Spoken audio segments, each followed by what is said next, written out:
सूरज की हल्की हल्की किरणें नदी पर पड़ रही थीं। पानी में सुनहरी चमक थी। गांव में सुबह की चहल पहल शुरू हो गई थी, लेकिन बड़े भाई हरिराम के घर में हमेशा की तरह कड़क आवाज गूंज रही थी। अरे ओ शिवा, उठ जा, कब तक सोता रहेगा? देख, मैं तुझसे बड़ा हूं। जब तक मैं जिंदा हूं, तुझे आराम करने का हक नहीं। छोटा भाई शिवराम, जो अभी अभी जागा था, चुपचाप उठ गया। उसकी पत्नी राधा भी डरकर खड़ी हो गई। मेरी ही छांव में रहकर पेट भरता है। घर भी मेरे नाम का, खेत भी मेरे नाम का। तेरा तो कुछ भी नहीं है शिवा। याद रख, अगर मेरा दिल बड़ा ना होता तो तू सड़क पर बैठा होता। अब क्या, तेरी औकात क्या है? तेरा तो कुछ भी नहीं है शिवा। कभी आईने में देखा है खुद को? तू तो बस मेरा दिया हुआ एक टुकड़ा है, जो भीख की तरह मैं तुझे डाल देता हूं। याद रख, अगर मेरा दिल इतना बड़ा ना होता तो आज तू सड़क पर भीख मांगता फिरता। हरिराम हर रोज उसे ताने देता। शिवराम चुप था। उसने कभी जवाब नहीं दिया। उसके माता पिता बचपन में ही मर गए थे। बड़ा भाई ही उसे पाल पोस कर बड़ा कर लाया था। लेकिन जैसे जैसे हरिराम की उम्र और दौलत बढ़ी, उसका दिल सिकुड़ता चला गया। हरिराम की पत्नी भगवती भी वैसी ही थी, हमेशा ताने देती। देखिए जी, बारिश आने वाली है। कह दीजिए इस निकम्मे से, इस कामचोर से कि जल्दी से घर के बाहर का कीचड़ साफ कर दे। सारे गांव वाले हमारे घर के सामने से ही तो गुजरते हैं। अगर रास्ता गंदा हो गया तो लोग क्या कहेंगे? कहेंगे कि इतने बड़े खेत, इतने मवेशी, इतना सोना रखने वाले हरिराम के घर के आगे कीचड़ भरा पड़ा है। लोग हंसेंगे हम पर। इज्जत का भी कोई मोल होता है, लेकिन इसको क्या फर्क पड़ता है? इसे तो बस रोटी चाहिए खाने को, चाहे घर की इज्जत मिट्टी में मिल जाए। सुबह से पड़ा हुआ है जैसे कोई राजा हो। रोज इसे देखकर मन जलता है। घर में पालतू जानवर भी इससे ज्यादा काम के होते हैं। कहिए इससे उठे और साफ करे, वरना बारिश में ये सारा कीचड़ अंदर तक आ जाएगा और गांव वालों के सामने हमारी नाक कट जाएगी। सुन लिया ना शिवा? जा, घर के आगे का रास्ता साफ कर। और सुन, मवेशियों के लिए चारा भी काट ला। मुझे खेत देखने जाना है, वहां भी काम होगा। शिवराम चुपचाप बाहर निकल गया। उसका दिल भारी था। हर दिन भाई की बातें उसे तोड़ रही थीं, लेकिन फिर भी वह यही सोचता, भैया ने ही तो पाला है, उनका हक भी है डांटने का। बारिश की बूंदें अब धीरे धीरे गिरने लगी थीं। आसमान में घने काले बादल थे। बूढ़ी दादी कह रही थीं, अरे नदी का पानी बढ़ेगा आज, ईश्वर सबकी रक्षा करे। हरिराम खेत की ओर निकल पड़ा। जाते जाते शिवराम से बोला, सुन, अगर बारिश तेज हुई और नदी का पानी घर तक आ गया तो सबसे पहले मेरे मवेशी बचाना।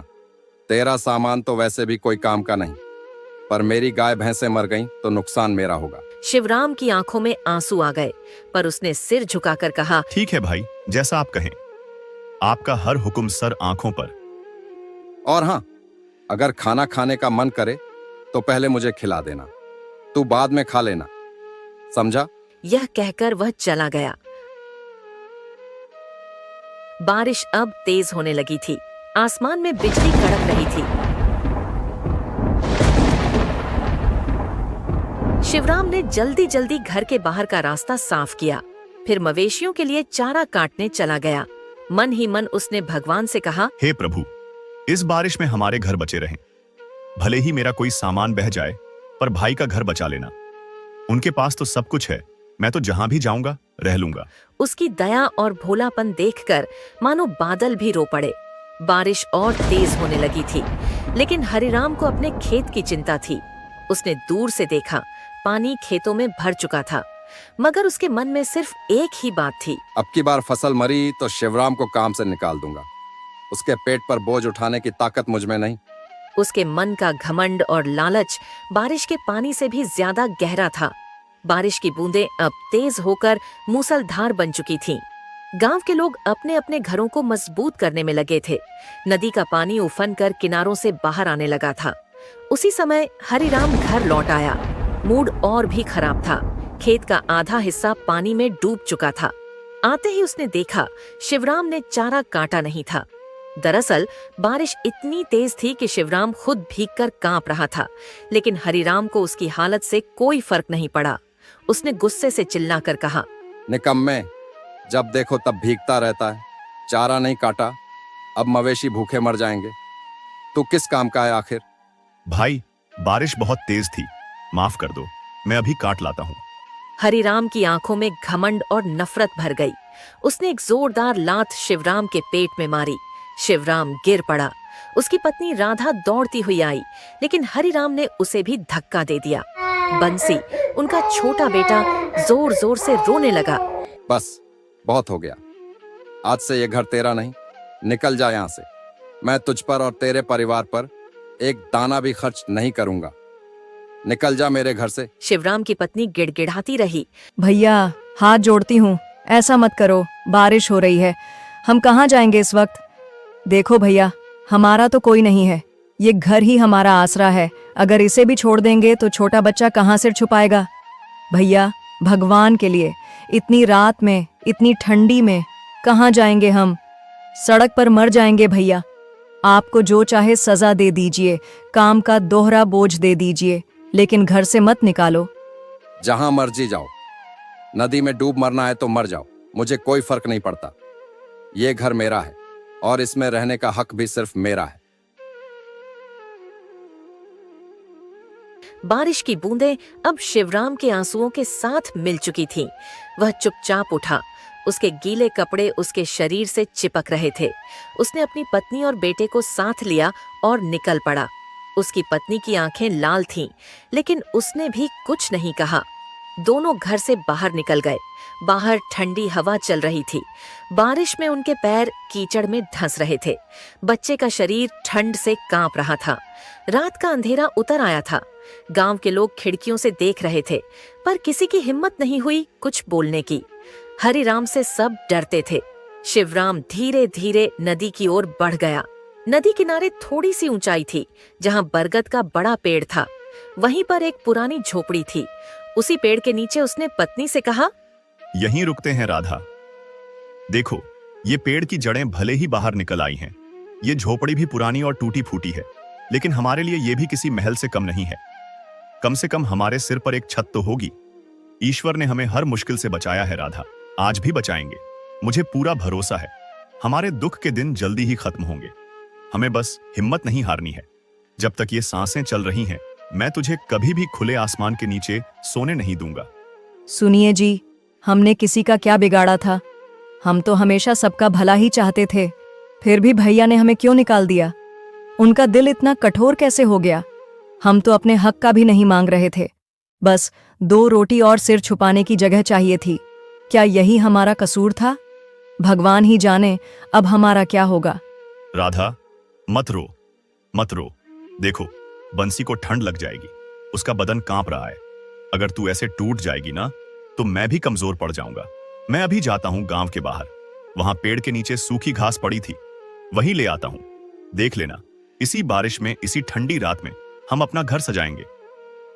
हाँ, टूटी फूटी झोपड़ी होगी, दीवारों से हवा भी आएगी, लेकिन वो हमारा होगा राधा, सिर्फ हमारा, छोटा सा, लेकिन उसमें तेरा, मेरा और बंसी का सपना होगा। मुझे यकीन है भगवान हमें देख रहे हैं। एक दिन यही बारिश हमारी खुशियों की भीगी भीगी सौगात लेकर आएगी।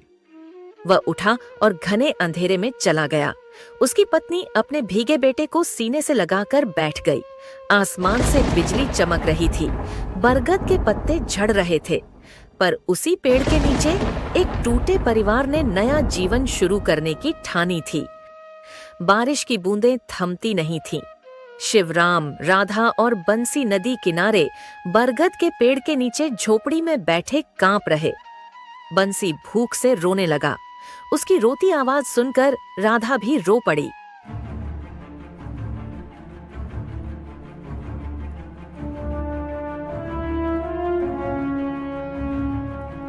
शिवराम गांव के बाहर बने कचरे के ढेर तक गया। वहां लोगों द्वारा फेंकी गई सड़ी गली सब्जियां और पत्तियां पड़ी थीं। शिवराम ने कांपते हाथों से उनमें से 2 आलू निकाले। एक आधा सड़ा हुआ था, दूसरा भी गला था, लेकिन उसके लिए यही अमृत था।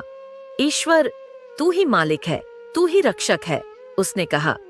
उसने 2 और छोटे छोटे बैंगन उठाए, फिर वापस झोपड़ी की ओर लौट पड़ा। रास्ते में ठंडी हवा उसके भीगे शरीर में चुभ रही थी। बिजली चमक रही थी और अचानक बादल फटने जैसे गरजने लगे। तेज हवाएं चली, बारिश की बूंदें मानो पत्थर बन गई। शिवराम किसी तरह झोपड़ी तक पहुंचा। राधा ने दरवाजे की जगह खड़ी होकर उसे अंदर खींचा। वह कांप रहा था, उसके हाथ से आलू और बैंगन गिर पड़े। राधा ने जल्दी से उन्हें उठाया और रोती हुई बोली, अरे तुम भीग क्यों गए शिवा? देखो तो सही, बारिश कितनी तेज हो रही है। तुम्हारा सारा बदन कांप रहा है, कपड़े भीगी चादर जैसे चिपक गए हैं। तुम ऐसे बाहर क्यों निकल गए थे? अगर तुम्हें कुछ हो गया तो हम कैसे झेंगे? मुझे बहुत डर लग रहा है। राधा, मत घबरा। आग तो नहीं जला सकते इस बारिश में, पर देखो मैं कुछ भुट्टे ले आया हूं, इन्हें ऐसे ही खा लेना। भले ही कच्चे हैं, लेकिन तुम्हें और बंसी को थोड़ी ताकत तो मिलेगी। मैं ठीक हूं राधा, मुझे भूख नहीं है, ठंड भी नहीं लग रही। बस तुम दोनों खा लो, तुम्हें मजबूत रहना होगा। तुम्हारे लिए ही तो मैं सांसें ले रहा हूं। तभी अचानक जोरदार हवा चली और झोपड़ी की आधी छत उड़ गई। ठंडा पानी भीतर गिरने लगा। बंसी डर से रोने लगा। राधा भी कांप गई। बारिश का कहर बढ़ता ही जा रहा था। हर तरफ अंधेरा, ठंडी हवा, बिजली की डरावनी चमक और उस वीरान झोपड़ी में 3 बेसहारा लोग। लेकिन शिवराम का दिल कह रहा था, भगवान, मेरी सांसें ले लेना, पर इन्हें बचा लेना। ईश्वर, तू ही मालिक है, तू ही रक्षक है। तेरे ही भरोसे तो ये सांसें चल रही हैं। आज हमारे पास कुछ भी नहीं बचा, ना घर, ना ठिकाना, ना ही कोई सहारा। बस तेरा नाम है जिसके सहारे हम जी रहे हैं। हे प्रभु, अगर हमने कभी कोई पाप किया हो तो माफ कर देना, लेकिन मेरे बच्चों को इस सर्दी और भूख से बचा लेना। तू ही हमारा सहारा है, तू ही हमें हिम्मत देता है। जब जब दुनिया ने मुंह मोड़ा है, तभी तेरा हाथ हमारे सिर पर महसूस हुआ है। इस बार भी हमें अकेला मत छोड़ना। उस रात उसने ठंड से कांपते हुए अपनी भीगी पत्नी और बेटे को सीने से लगाए आंखें बंद कर लीं। बारिश की बूंदें जैसे उसके चेहरे पर पड़ते हुए कह रही थीं, संघर्ष तो अभी शुरू हुआ है। बारिश लगातार 3 दिनों से हो रही थी। नदी का पानी किनारे तोड़कर बहने लगा था। झोपड़ी की दीवारें गीली होकर गल रही थीं। छप्पर टपक रहा था। अंदर बंसी ठंड और भूख से कांप रहा था। राधा का भी बुरा हाल था। उसकी आंखों के नीचे काले गड्ढे पड़ गए थे। 3 दिनों से उनके पेट में भरपेट खाना नहीं गया था। उस रात तेज हवा और बारिश की आवाज से झोपड़ी कांप रही थी। राधा ने कांपती आवाज में कहा, सुनिए जी, अब क्या होगा? देखिए ना, ये झोपड़ी भी कब गिर जाए कुछ भरोसा नहीं। हर तरफ से पानी टपक रहा है। अगर ये गिर गई तो हम कहाँ जाएंगे? बंसी को देखिए, उसे तेज बुखार है, उसकी सांस भी भारी हो रही है। उसके लिए तो दूध तक नहीं है हमारे पास। हम आखिर कब तक यूं ही जिंदा लाशों की तरह जीते रहेंगे? राधा, मैं भैया के पास जाऊंगा। जो भी हो, बच्चे की जान तो बचानी ही है। मैं उनसे थोड़ा सा दूध ही तो मांगूंगा। अगर उनका दिल पिघल जाए तो शायद बंसी बच जाए। भले ही मुझे कुछ भी सुनना पड़े, पर मैं जाऊंगा। भैया वापस घर लेंगे हमें? सच कहूं तो अगर आपके भाई ने आपको आपके हिस्से की जमीन दी होती तो आज हमारे पास भी एक मजबूत घर होता। लेकिन उन्हें तो बस यही लगा कि आपको पाला पोसा है तो आपके माँ बाप के हिस्से की जमीन पर भी उनका हक है। उन्होंने तो कभी ये जरूरी ही नहीं समझा कि वो जमीन आपकी भी थी। और आपने भी तो कभी अपना हिस्सा नहीं मांगा। क्यों? क्या हमारी जिंदगी की कोई कीमत नहीं? राधा, भैया ने मुझे पाल पोस कर बड़ा किया है। मेरे माता पिता के मरने के बाद उन्होंने ही तो मुझे सहारा दिया। अगर इस एहसान के बदले उन्होंने मेरी जमीन ले ली तो क्या हुआ? मैं भाई से कभी अपना हिस्सा नहीं लेना चाहता। जो दिया ईश्वर ने दिया, जो नहीं दिया वो भी उनकी मर्जी।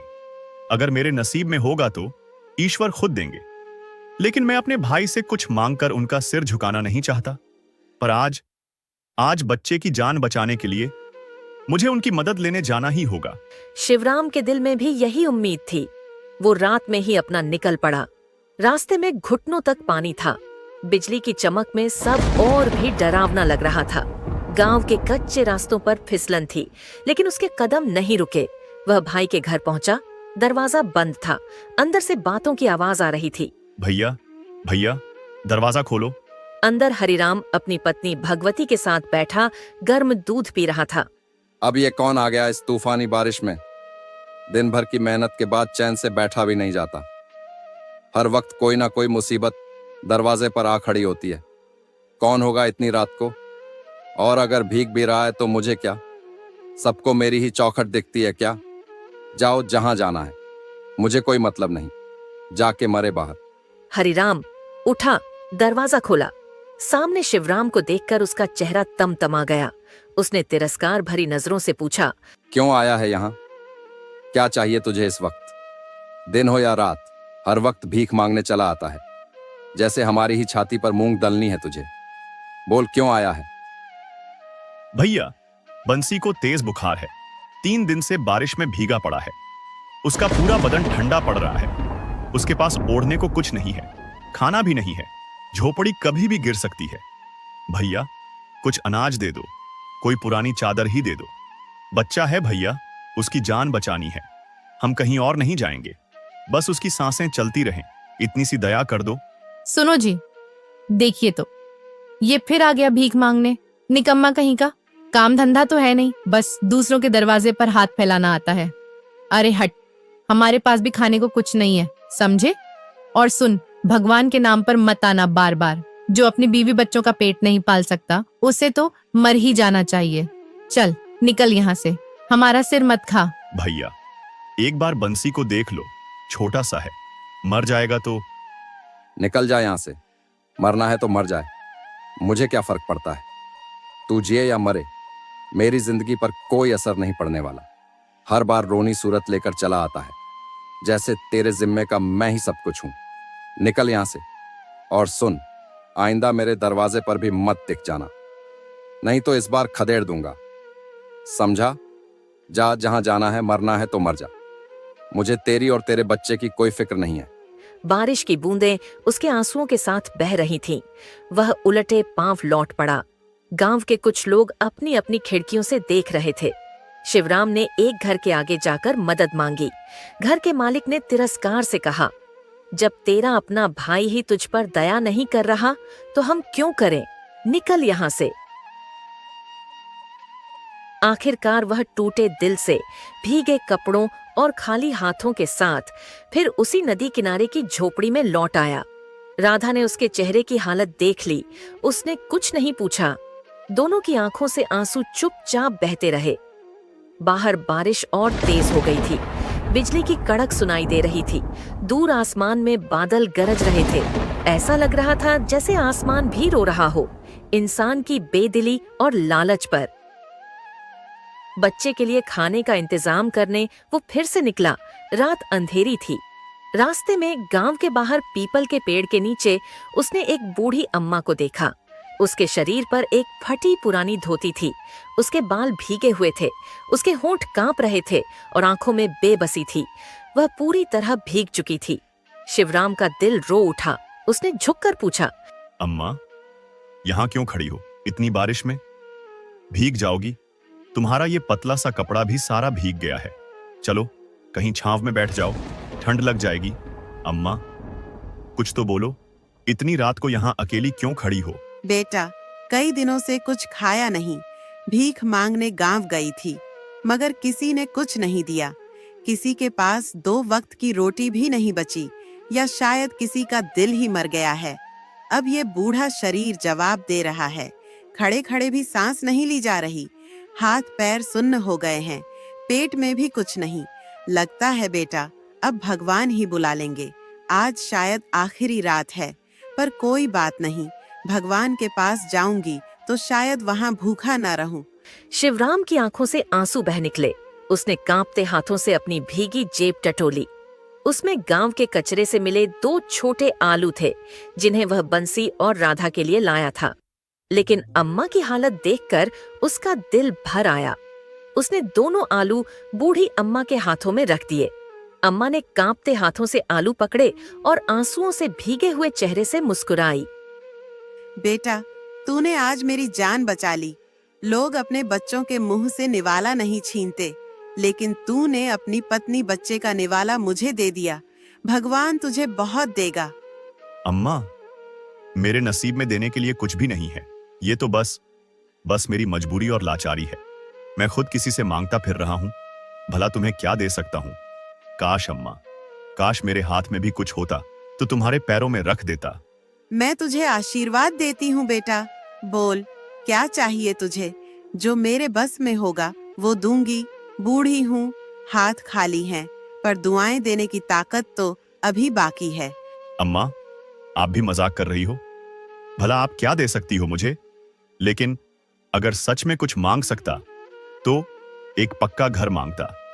अम्मा, एक ऐसा घर जिसकी छत से पानी ना टपके, जिसके अंदर मेरी राधा और मेरा बंसी भीगे नहीं, ठंड से कांपे नहीं। बस एक पक्का घर, यही सपना है मेरा। जा बेटा जा, जो तूने मांगा है वो तुझे जरूर मिलेगा। आज मेरी एक इच्छा पूरी हुई है, पर तेरा सपना अधूरा नहीं रहेगा। ये मेरा आशीर्वाद है। ईश्वर तेरी ये इच्छा पूरी करेंगे। जा बेटा, तेरे दुख के दिन खत्म होंगे। शिवराम को लगा अम्मा शायद बुढ़ापे में भ्रमित हो गई हैं। वह चुपचाप आगे बढ़ गया। उसकी आंखों से आंसू बह रहे थे, लेकिन दिल हल्का था कि उसने किसी भूखे को खाना तो खिलाया। जब वह वापस अपनी झोपड़ी के पास पहुंचा तो उसकी आंखें फटी की फटी रह गईं। जहां वह टूटी फूटी झोपड़ी छोड़कर गया था, वहां अब एक बड़ा सा पक्का घर खड़ा था। लाल ईंटों की दीवारें, मजबूत छत, खिड़कियां और सामने एक छोटी सी ओसारी थी जहां राधा बैठी थी। उसके चेहरे पर हैरानी और खुशी दोनों थीं। राधा ने शिवराम को देखकर रोते हुए कहा, सुनिए जी, ये घर कहाँ से आया? जब तू गया था तब तो कुछ नहीं था। अचानक बिजली खड़ी, बादल गरजे और फिर ये घर जैसे भगवान ने बना दिया हो। शिवराम की आंखों से आंसू बह निकले। उसने आसमान की ओर देखा। बारिश की बूंदें अब भी गिर रही थीं, पर उसे ऐसा लगा जैसे ईश्वर खुद उसे छू कर कह रहे हों, तेरी दया और सच्चाई का फल तुझे मिल गया शिवराम। आज मुझे एक बूढ़ी अम्मा मिली थी, शायद वही फरिश्ता थी। मैंने उन्हें 2 आलू दे दिए और उन्होंने ये वरदान दिया। ये उनका आशीर्वाद है। उस रात पहली बार शिवराम और राधा ने एक पक्के सुरक्षित घर की छत के नीचे बैठकर ईश्वर को धन्यवाद दिया। बाहर बारिश थी, हवा थी, बिजली थी, पर उनके दिलों में सिर्फ शांति और कृतज्ञता थी। अगले दिन गांव में हल्ला मच गया। हर कोई यही चर्चा कर रहा था, अरे वो नदी किनारे वाला शिवराम, उसकी टूटी झोपड़ी की जगह बड़ा सा पक्का घर बन गया है, वो भी रातों रात। कहते हैं किसी बूढ़ी अम्मा ने उसे वरदान दिया, किस्मत बदल गई उसकी। ये बात हरिराम और उसकी पत्नी भगवती के कानों तक भी पहुंची। वे दोनों दरवाजे पर बैठे थे। तब एक औरत ने आकर कहा, भाभी सुना, शिवराम का घर बन गया, वो भी बड़ा सा पक्का घर। किसी बूढ़ी साध्वी ने चमत्कार कर दिया। अब वो आराम से रहेगा। भगवती का चेहरा गुस्से से लाल हो गया। उसने हरिराम की ओर देखा। देखा जी, जिस निकम्मे को अपने घर से निकाला वो आज राजा बन बैठा। सब गांव वाले भी उसकी बड़ाई कर रहे हैं। अगर उसने उस बूढ़ी को कुछ दे दिया और उसे चमत्कार मिल गया तो हम क्यों ना ढूंढे उसे, हमें भी वरदान मिल जाएगा। हरिराम का दिल भी जल उठा। उसका घमंड अब उसे कचोट रहा था। उसने तुर्श होकर कहा, हाँ, चलो उसे ढूंढते हैं। किस बूढ़ी ने उसकी किस्मत बदल दी? हम भी देंगे कुछ और मांगेंगे अपनी फसल की रक्षा, जमीन का विस्तार और भी बहुत कुछ। अगली सुबह हरिराम और भगवती गांव के बाहर निकल पड़े। कड़ाके की ठंड, कीचड़ और पानी से सने रास्तों पर वे हर जगह बूढ़ी अम्मा को ढूंढने लगे। पीपल के पेड़ के नीचे भी गए जहां शिवराम को अम्मा मिली थी। वहां कोई नहीं था। फिर वे नदी किनारे पहुंचे। वहां भी कोई नहीं मिला। गांव के मंदिर, तालाब, जंगल के रास्ते, हर जगह उन्होंने पूछा, कहीं कोई बूढ़ी साध्वी दिखी क्या? लोगों ने मना कर दिया। कुछ ने कहा, अरे छोड़ो, तुम्हें वो अम्मा नहीं मिलेंगी। अगर वो सच में कोई फरिश्ता थी तो किसी लालची इंसान के हिस्से में कभी नहीं आती। भगवान भी सोच समझकर ही देते हैं। उसने भी देख लिया होगा कि कौन उसके लायक है और कौन नहीं। ऐसे लोग तो उसके पास जाने के काबिल भी नहीं होते। जो सिर्फ अपना स्वार्थ देखते हैं, उन्हें फरिश्ते नहीं मिला करते। 3 दिन तक ढूंढने के बाद दोनों थक कर घर लौट आए। भगवती ने गुस्से में कहा, सब तेरी ही वजह से हुआ हरि। हाँ, सब तेरी वजह से। अगर तूने उस बेचार शिवराम को घर से ना निकाला होता तो ये दिन तो कभी नहीं देखने पड़ते। अब देखना, अब वही गांव में सबसे बड़ा कहलाएगा। लोग उसकी इज्जत करेंगे और हम पर थूकेंगे। लोग कहेंगे कि हरि ने अपने ही भाई को घर से निकाल दिया था और देखो ईश्वर ने कैसे पलट दिया उसका नसीब। तूने बहुत बड़ा पाप किया है, बहुत बड़ा, और उसका फल अब हमें भुगतना पड़ेगा। मेरी वजह से? अरे मेरी नहीं, तुम्हारी वजह से हुआ ये सब। तुम ही तो दिन रात उसे कोसती रहती थी, कभी उसकी गरीबी का ताना देती, कभी उसके निकम्मेपन का। तुम्हारे ही कहने पर तो मैंने उसे घर से निकाला था। तुम ही तो कहती थी कि उसका होना ना होना बराबर है। अब क्यों मेरे सिर मड़ रही हो सब कुछ? सच तो ये है कि तुमने ही मेरा दिल जला दिया था उसके खिलाफ। अब भुगतो, भुगतो तुम भी और मैं भी। हरिराम और भगवती का चेहरा उतर गया। उन्हें लग रहा था जैसे उसके हाथों से सब कुछ फिसल रहा हो। उनका घमंड और लालच उन्हें भीतर ही भीतर जला रहे थे। उधर शिवराम, राधा और बंसी तीनों अपने नए घर में बहुत खुश थे। बंसी नए घर में दौड़ दौड़ कर खेलता। शिवराम हर सुबह नदी किनारे बैठकर भगवान को याद करता। उसकी आंखों में कृतज्ञता के आंसू होते। वह मन ही मन कहता, प्रभु, मैंने तो कभी मांगा भी नहीं, आपने इतना दे दिया। अब जीवन भर आपका ही नाम लूंगा। बाहर बारिश की बूंदें गिर रही थीं। ठंडी हवा घर की खिड़की से अंदर आ रही थी, लेकिन अब डर नहीं था। अब वो पक्की छत के नीचे थे। अब उनके पास आसरा, सम्मान और संतोष था, जो हरिराम के पास होते हुए भी नहीं था। कहते हैं, पानी की तेज धारा और लालच दोनों का कोई भरोसा नहीं होता। नदी जब उफनती है तो अपने साथ मिट्टी, घर, पेड़ पौधे बहा ले जाती है, और इंसान जब लालच में डूबता है तो रिश्ते, अपनापन, संस्कार सब बहा देता है।